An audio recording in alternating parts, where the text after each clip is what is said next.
Good morning সবাইকে। তো সকাল সকাল এখনকার ওয়েদারটা কিন্তু খুব ভালো লাগে, তাই না বলো? সকালবেলা 5টার দিকে উঠলে আর একটু শরীর চর্চা করলে ভালোই লাগে। তো আজকে হচ্ছে ভোট, যার জন্য সকালবেলার রাস্তাটা একদম ফাঁকা আর একদম পুলিশের গাড়ি বারবার করে যাতায়াত করছিল। তো সকালে উঠেই দেখলাম 2 শালিক, দেখো।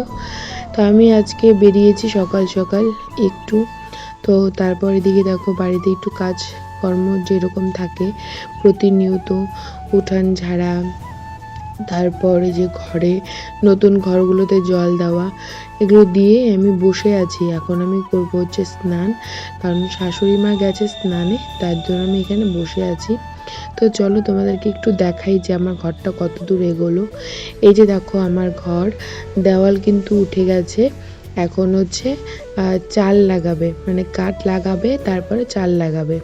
তো যাই হোক, সকাল সকাল কিন্তু আমার রান্না বান্নাও হয়ে গেছে। আজকে হচ্ছে নিরামিষ, কারণ আমাদের বৈশাখ মাস চলছে বাড়িতে, যার জন্য এখানে দেখো করলা ভাজা, মুগ ডাল, বুটের ডাল, পনিরের একটা রসা, আলু পটল দিয়ে, আর ভাত, আর ছিল বটবটি ভাজা। তো যাই হোক, একটু পরেই আমার আলিপুর থেকে কাকু, আন্টি, বোন ওরা এসেছে। আর এই যে দেখো বোনের সাথে একটু খেলছিলাম। আজকে আমাদের বাড়িতে এসেছে। এখন যাব আমরা হচ্ছে ভোট দিতে। তো চলো সকাল সকাল যাওয়া যাক ভোট দিতে। তো এই যে দেখো বাবাই, আমি, আমার বোনও, মানে বোনও আসছিল, বোনও আর কি যাবে।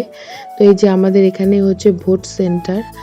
এই দেখো চাপাচাপি ঠেলাঠেলি করতে করতে আমরা বাইকে পৌঁছে যাই বাড়িতে।